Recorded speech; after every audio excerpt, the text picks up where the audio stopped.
Hello दोस्तों, good morning. स्वागत है आपका हमारे यूट्यूब चैनल पर। और आज के इस वीडियो में हम इम्पोर्टेंट क्वेश्चन डिस्कस करने वाले हैं। तो ये इम्पोर्टेंट क्वेश्चन है और इसके अंदर जो है बहुत सारी चीज़ें इंपॉर्टेंट चीज़ें ऐड करी गई है। तो अगर आप नहीं जानते हैं तो वो चीज़ें आप इसमें नोट करते जाना। मोस्ट इम्पॉर्टेंट इसके अंदर जो है मैंने पॉइंट्स डाले हैं, तो वो पॉइंट्स के आपको नोट्स बना लेना है और आगे के लिए फ्यूचर के लिए सेव करके रख लेना है। तो क्वेश्चन के साथ में आपको इंपॉर्टेंट चीज़ें मिलेंगी, तो पूरा वीडियो देखना है और लास्ट में आपको आंसर करते हुए भी जाना है। तो इम्पोर्टेंट वीडियो है, लास्ट तक देखना और अपने दोस्तों के साथ शेयर करना। तो चलिए शुरू करते हैं दोस्तों। सबसे पहले हमारा क्वेश्चन है, which of the following is not a symptom of depression. कौन सा डिप्रेशन का सिम्टम नहीं है। देखिए दोस्तों, पहले सबसे पहले आप क्वेश्चन रीड करते हो तो उसके अंदर देखो क्या इंपॉर्टेंट, क्या अलग दे रखा है, क्या हमें ध्यान देना चाहिए क्वेश्चन के अंदर। तो यहाँ पर जैसा कि देख सकते हैं आप, सबसे पहले डिजीज दे रखी है जो कि है यहाँ पर डिप्रेशन। दोस्तों डिप्रेशन के बाद में यहाँ पे सिम्टम्स पूछा है और यहाँ पर नोट दे रखा है, यानी जो इंपॉर्टेंट चीजें वो हमने अंडरलाइन कर ली है यहाँ पर। Note A symptom of depression, ये तीन चीजें हमारे लिए इंपॉर्टेंट है। तो आप देखते हैं क्वेश्चन, देखते हैं हमारे पास में ऑप्शन दे रखे हैं, loss of interest in daily activities, दूसरा है डेल्यूजन ऑफ गिल्ट, तीसरा है सुसाइडल आइडियाज, चौथा है हमारे पास में डेल्यूजन ऑफ ग्रेंडियोसिटी। तो इसका राइट आंसर क्या आएगा। चलिए दोस्तों आंसर की तरफ चलते हैं, फटाफट आपको भी आंसर करना है साथ में। तो चलिए आंसर की तरफ चलते हैं। हमारा आंसर क्या होने वाला है यहाँ पर। तो right answer is delusion of grandiosity. दोस्तों देखिए यहाँ पर पूछा है कि कौन सा आपका सिम्टम नहीं है, किसका, डिप्रेशन का। डिप्रेशन का सिम्टम्स नहीं है तो loss of interest in daily activities. क्या होता है डिप्रेशन के अंदर में, सारी एक्टिविटीज हैं, सारी एक्टिविटीज हैं, उसमें क्या क्या आ जाती है, कमी आ जाती है, यानी डिक्रीज हो जाती है सारी एक्टिविटीज। तो यहाँ पर लॉस ऑफ इंटरेस्ट, यहाँ पर इंटरेस्ट कम हो जाएगा यानी एक्टिविटी डिक्रीज हो रही है, तो यहाँ पर ये सिम्टम्स होने वाला है। फिर डेल्यूजन ऑफ गिल्ट, उसको गिल्ट होगा, मतलब कुछ भी काम करेगा तो वो सोचेगा मैंने ऐसा क्यों कर दिया, क्यों कर दिया। तो ये भी आप यहाँ पर आपकी एक्टिविटी डिक्रीज हो रही है, तो ये भी आपका डिप्रेशन का साइन है। तीसरा suicidal of ideas, suicidal of ideas भी आएंगे उसको कि नहीं मेरा यहाँ पर कोई काम नहीं है, या फिर जो भी है उसको क्या उसके मन में चल रहा है डिप्रेशन की वजह से, तो उसको सुसाइडल आइडियाज भी आते हैं। फिर आता है डेल्यूजन ऑफ ग्रेंडियोसिटी। दोस्तों डेल्यूजन ऑफ ग्रेंडियोसिटी क्या है, यहाँ पर क्या एक्टिविटीज, इसमें क्या होता है, ग्रेंडियोसिटी क्या है आपका। ग्रेंडियोसिटी में क्या होता है, देखो जब पर्सन है वो समझता है कि मैं ब्रह्मा, मैं विष्णु, मैं महेश, यानी खुद को सुपीरियर समझता है, खुद को extra ordinary, extra powerful person समझता है। और उसकी एक्टिविटीज क्या हो जाती है यहाँ पर, सारी एक्टिविटीज बढ़ जाती है, वहां पर ब्रेन एक्टिविटीज या फिर बोल सकते हैं फिजिकल एक्टिविटीज सारी बढ़ जाती है। तो ये आपका डिप्रेशन का साइन नहीं है, ये आप मेनिया में देख सकते हैं या फिर बोल सकते हैं डेल्यूजन ऑफ ग्रेंडियोसिटी। ये कंडीशन डेल्यूजन ऑफ ग्रेंडियोसिटी आपको मैंने बता दिया क्या होता है, तो ये आपका डिप्रेशन का साइन नहीं है। चलिए नेक्स्ट चलते हैं दोस्तों। नेक्स्ट हमारा क्वेश्चन है, Koplik spots are the clinical feature of. Koplik spot किसमें पाए जाते हैं। पहला हमारा ऑप्शन है पर्टुसिस, दूसरा है चिकन पॉक्स, तीसरा है कोलेरा, चौथा है मीजल्स। तो क्या आएगा राइट आंसर। कॉप्लिक स्पॉट किसमें पाए जाते हैं, बहुत बार पूछा गया क्वेश्चन है, बहुत सारे एग्जाम में पूछा गया क्वेश्चन है। चलिए आंसर की तरफ चलते हैं, राइट आंसर होगा मीजल्स। जी हाँ, मीजल्स सबका राइट आंसर है। तो मीजल्स के अंदर आपको कॉप्लिक स्पॉट देखने को मिलते हैं। उसके बाद में दोस्तों पर्टुसिस के बारे में बात करते हैं। तो पर्टुसिस क्या होता है, इसको वूपिंग कफ भी बोलते हैं, इसको वूपिंग कफ भी बोलते हैं। और साथ में दूसरा नाम है इसका 100 डे फीवर, 100 डे कफ, सॉरी 100 डे कफ भी बोलते हैं। पर्टुसिस को क्या बोलते हैं, वूपिंग कफ या फिर 100 डे कफ। और किसकी वजह से होता है, बोर्डेला पर्टुसिस, बोर्डेला पर्टुसिस की वजह से ये कोज होता है। उसके बाद में हम बात करते हैं चिकन पॉक्स की।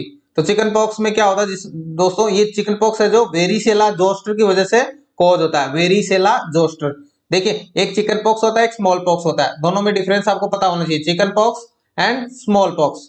देखिए CP चिकन पॉक्स, तो यहाँ पर जो दोनों में वेरिसेला दोनों में आ जाता है, इसमें जो स्मॉल पॉक्स का पॉजिटिव एजेंट होता है वो वेरियोला आता है, वेरियोला, और चिकन पॉक्स का होता है वेरिसेला जोस्टर।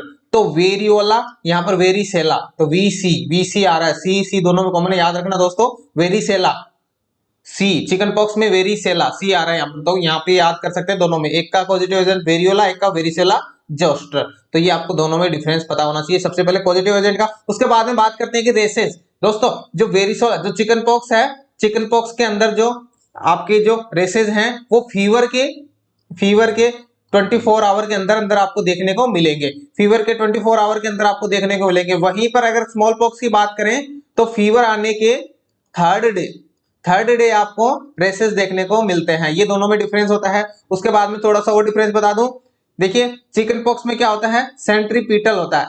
चिकन पॉक्स में क्या होता है, सेंट्रीपीटल, और स्मॉल पॉक्स में क्या होता है, सेंट्रीफ्यूगल। सेंट्रीफ्यूगल सेंट्रीफ्यूगल और सेंट्रीपीटल दो वर्ड होते हैं दोस्तों।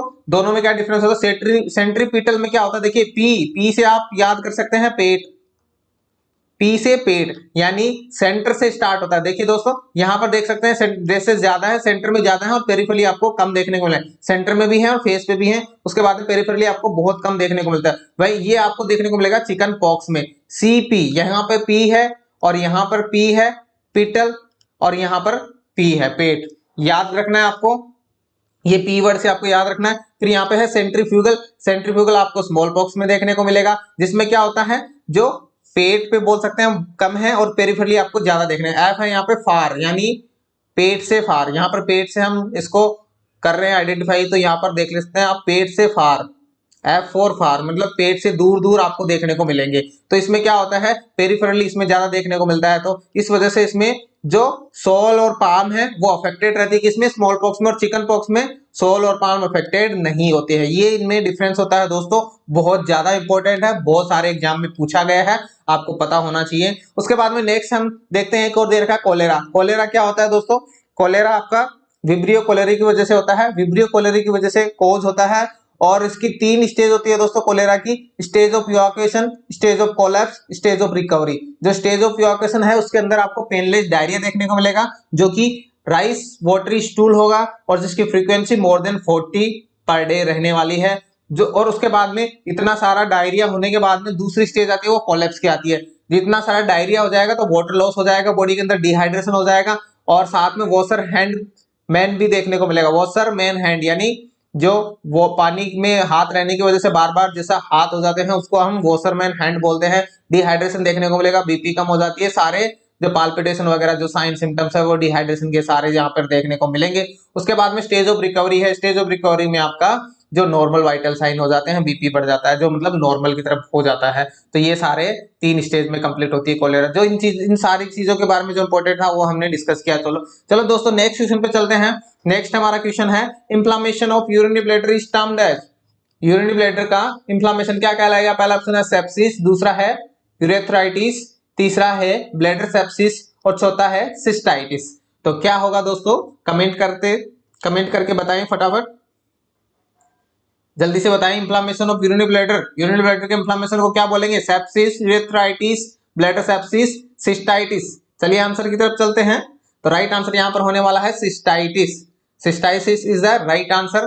The inflammation of urinary bladder is known as cystitis. चलिए नेक्स्ट चलते हैं।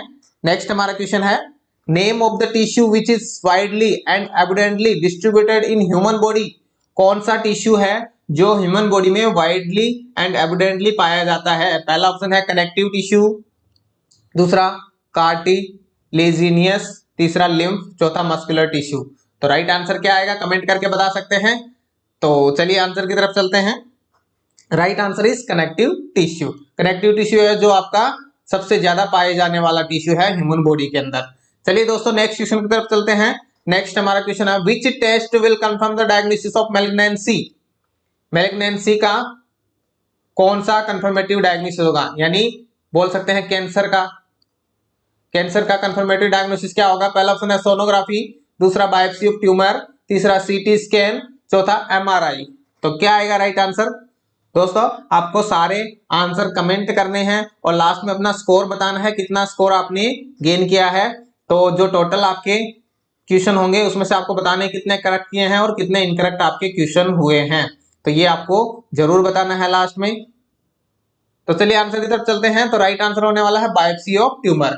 यानी यहां पर क्या होता है, जब भी आपकी डायग्नोसिस करते हैं, मैलिग्नेंसी का डायग्नोसिस करते हैं, तो आपको बायोप्सी करवाना पड़ता है। यानी जो ट्यूमर होती है उसका एक छोटा सा टुकड़ा ले लेते हैं, छोटा सा पीस ले लेते हैं, जिसकी बायोप्सी के लिए भेजते हैं, और उसका फिर चेक होती है कि कहां पर कितना जो मैलिग्नेंसी कौन सा सेल है, किस टाइप का कैंसर है, ये यहाँ पर बायोप्सी से ही पता लगता है। चलिए नेक्स्ट चलते हैं। नेक्स्ट हमारा क्वेश्चन है the process to attend and react to a stimulus is known as. वह प्रोसेस जिसमें आप किसी स्टिमुलस को अटेंड करते हैं और रिएक्ट करते हैं क्या कहलाती है? पहला ऑप्शन है परसेप्शन, दूसरा इलाबोरेशन, तीसरा इंटरप्रिटेशन, चौथा सेंसेशन। क्या आएगा राइट आंसर? क्या आएगा राइट आंसर? कमेंट करके फटाफट बताओ।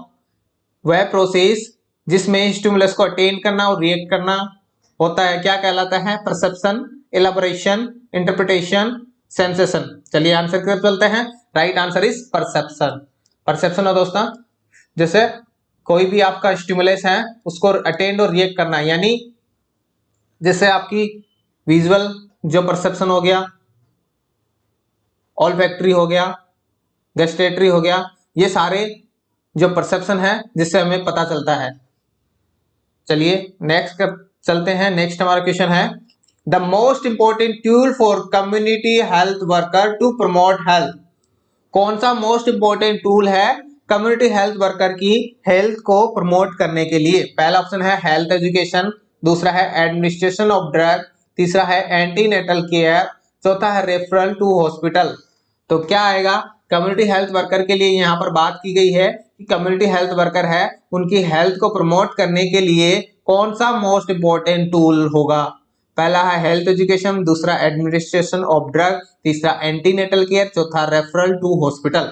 तो यहाँ पर राइट आंसर वो होने वाला है हेल्थ एजुकेशन। हेल्थ एजुकेशन से हम किसी भी कम्युनिटी हेल्थ वर्कर की हेल्थ का प्रमोशन कर सकते हैं। चलिए नेक्स्ट चलते हैं। नेक्स्ट हमारा क्वेश्चन है most common identified viral pathogen that causes infantile diarrhoea. कौन सा most common identified viral pathogen है जो इन्फेंटाइल डायरिया कोज करता है? पहला ऑप्शन है जियार्डिया, दूसरा रोटा वायरस, तीसरा साल्मोनेला और चौथा सिजिला। तो क्या आएगा राइट आंसर? कौन सा है वायरल पैथोजन जो इन्फेंटाइल डायरिया कोज करता है? चलिए दोस्तों आंसर की तरफ चलते हैं, फटाफट देखते हैं आंसर क्या होने वाला है। तो right answer is rota virus.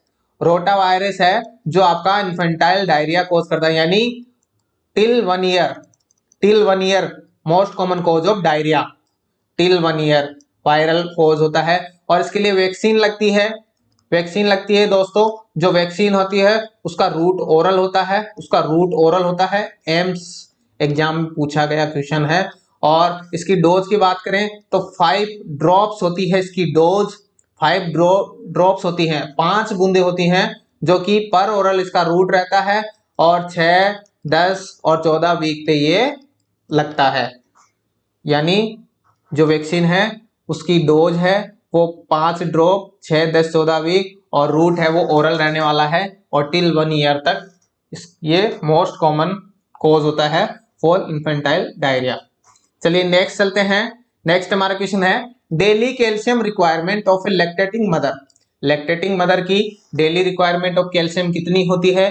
पहला ऑप्शन है 700 mg, दूसरा है 1000 mg, तीसरा है 1200 mg, चौथा है 500 mg। तो राइट आंसर क्या आएगा?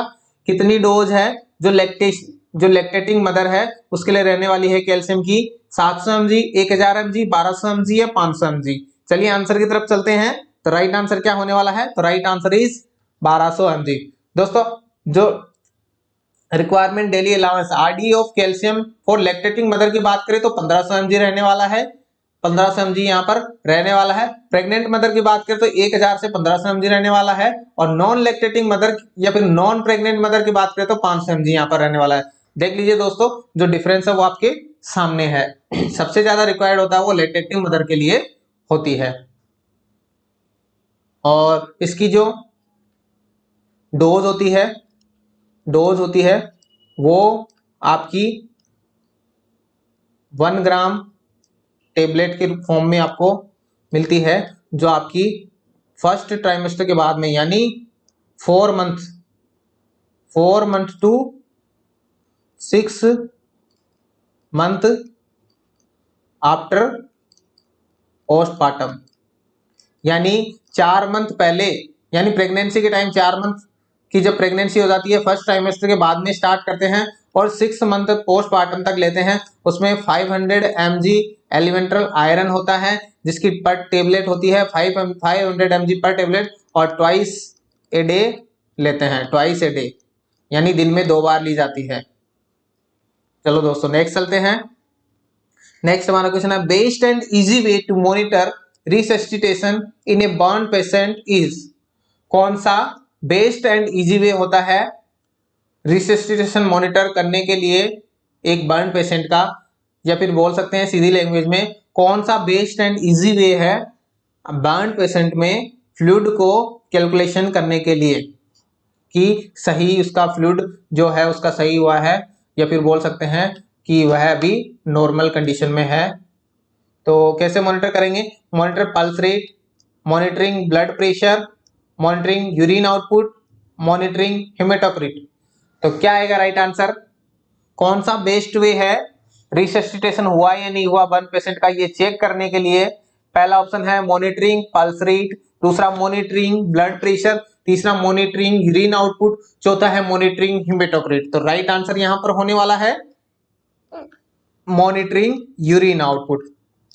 यानी अगर आपका urine output more than 30 ml per hour है तो ये आपका नॉर्मल जो है यूरिन आउटपुट है, यानी यहाँ पर जो रिसस्टिटेशन है वो हुआ है बर्न पेशेंट का, यानी अभी जो फ्लूइड की रिक्वायरमेंट थी वो पूरी हो रही है।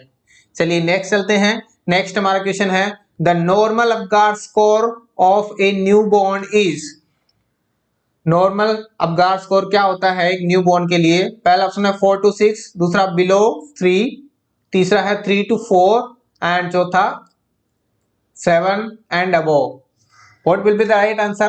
The Apgar score is normal for newborn 4 to 6, below 3, 3 to 4 or 7 and above. The right answer will be, what will be right answer? Comment में आपको आंसर करना है क्या यहाँ पर सही आंसर होने वाला है। चलिए देखते हैं दोस्तों। तो right answer is 7 and above। देखिए दोस्तों जो अपगार स्कोर है वो होता है 3 कैटेगरी में, 0 to 3, 4 to 6 और 7 to 10। 10 है जो आपका मैक्सिमम है। तो जो 0 to 3 होता है वो आपका सीवियरली डिप्रेस्ड होता है, उसके अंदर आपको इमीडिएट इंटरवेंशन यानी रिसस्टिटेशन या फिर बोल सकते हैं सीपीआर देना पड़ता है। उसके बाद में 4 to 6 होता है वो मॉडरेट डिप्रेस्ड होता है, वो आपका मॉडरेट डिप्रेस्ड होता है, उसमें इंटरवेंशन देते हैं, नॉर्मल इंटरवेंशन ऑक्सीजन वगैरह देते हैं जब तक आपका अपगार स्कोर 7 नहीं आ जाता। उसके बाद में 7 to 10 है वो आपका नॉर्मल स्कोर है एकदम में, उसके अंदर कोई भी इंटरवेंशन की जरूरत नहीं होती है, नो इंटरवेंशन, और जो आपकी रूटीन केयर है वो आप यहाँ पर दे सकते हो। तो ये आपका अपगार स्कोर के बारे में था। अपगार स्कोर क्या होता है, कैसे चेक करते हैं, क्या क्या पैरामीटर होते हैं, उसका वीडियो मैंने अलग से बना रखा है, वो आप देख सकते हैं। चलिए नेक्स्ट चलते हैं। नेक्स्ट हमारा क्वेश्चन है WHO was established on. WHO कब एस्टेब्लिश्ड हुई? पहला ऑप्शन है 14 अप्रैल 1948, दूसरा है 7 अप्रैल 1948, तीसरा है 7 अप्रैल 1945, चौथा है 7 अप्रैल 1947। तो राइट आंसर क्या आएगा?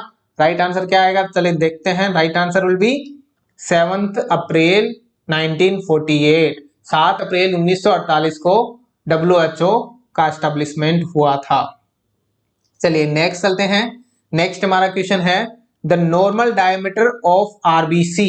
आरबीसी का नॉर्मल डायमीटर कितना होता है?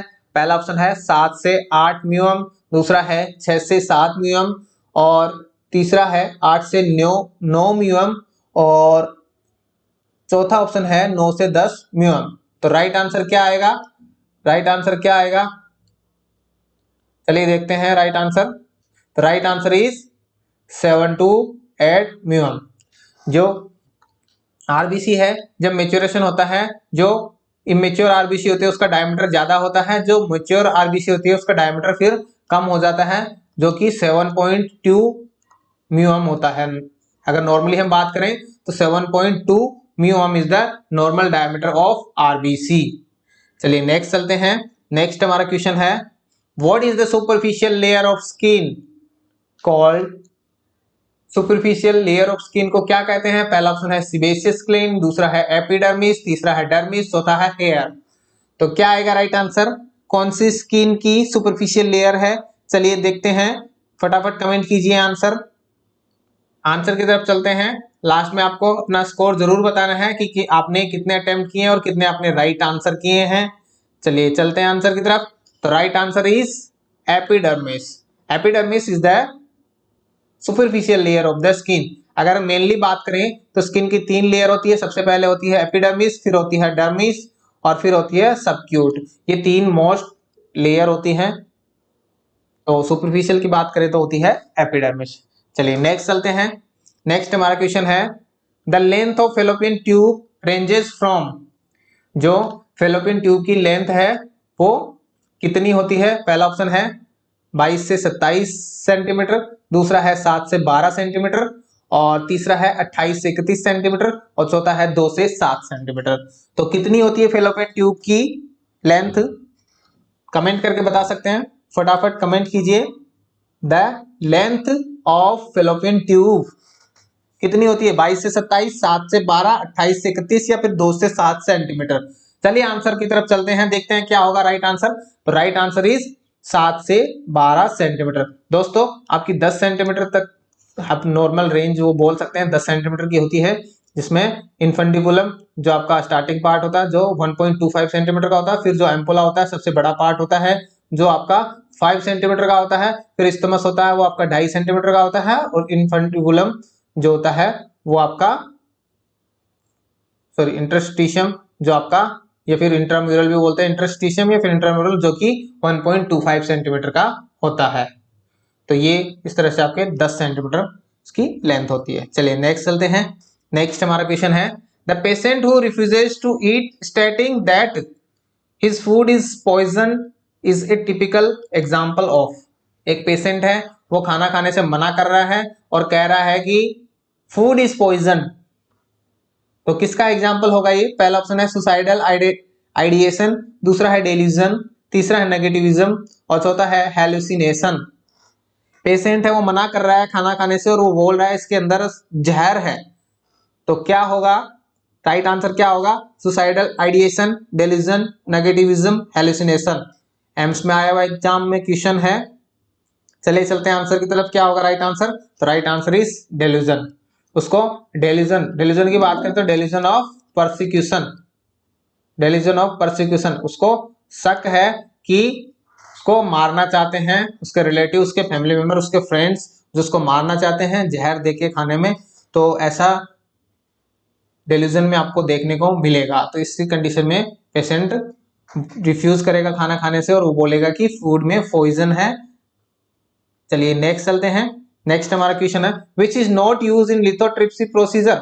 लिथोट्रिप्सी प्रोसीजर में क्या नहीं काम में लिया जाता? पहला ऑप्शन है यूरेट्रोलिथोटोमी, दूसरा है नेफ्रोलिथोटोमी, तीसरा है पाइलोलिथोटोमी और चौथा है लिथोटोमी। तो क्या आएगा राइट आंसर? लिथोट्रिप्सी प्रोसीजर में क्या काम में नहीं जाता? Option A ureterolithotomy, option B nephrolithotomy, option C pyelolithotomy, option D lithotomy. तो राइट आंसर इज लिथोटोमी। ये सारे प्रोसीजर हैं। बाकी जो लिथोटोमी है वो आपकी पोजीशन है, लिथोटोमी आपकी पोजीशन है। चलिए नेक्स्ट चलते हैं। नेक्स्ट हमारा क्वेश्चन है which of the following measures given below is the secondary prevention of tuberculosis.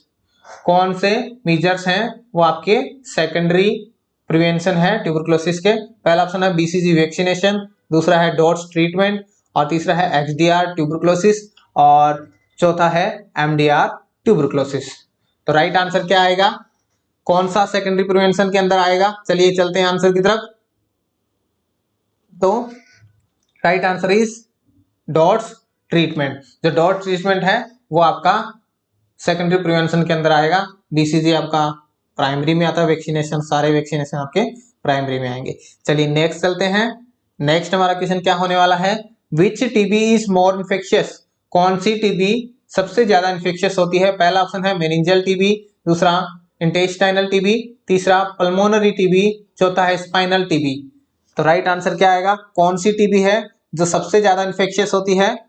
तो right answer is pulmonary TB और मोस्ट कॉमन यही देखने को मिलती है।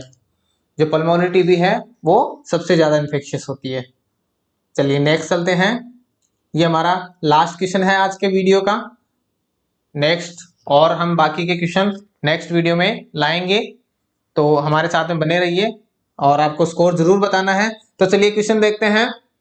Mitral valve is also called, mitral valve को क्या बोलते हैं, दूसरा नाम क्या होता है? पहला ऑप्शन है पल्मोनिक वाल्व, दूसरा ट्राइकस्पिड वाल्व, तीसरा बाइकस्पिड वाल्व और चौथा सेम्युलर वाल्व। तो क्या बोलते हैं मिट्रल वाल्व का दूसरा नाम क्या है? Pulmonic valve, tricuspid valve, bicuspid valve, semilunar valve. चलिए आंसर की तरफ चलते हैं। तो right answer is bicuspid valve.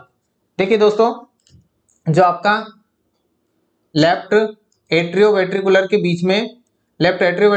बीच में जो वाल्व होता है उसको मिट्रल वाल्व बोलते हैं और दूसरा नाम होता है उसका बाइकस्पिड वाल्व। बाइकस्पिड वाल्व उसी को बोलते हैं। और जो आपके राइट एट्रियोवेंट्रिकुलर के बीच में होता है उसको आप ट्राइकस्पिड वाल्व बोलते हैं। उसको आप क्या बोलते हैं? ट्राइकस्पिड वाल्व बोलते हैं, या फिर राइट एट्रियोवेंट्रिकुलर वाल्व भी उसको बोलते हैं। तो जो लेफ्ट वाले के तीन नाम हो गए, mitral valve, left atrioventricular valve और बाइकस्पिड वाल्व।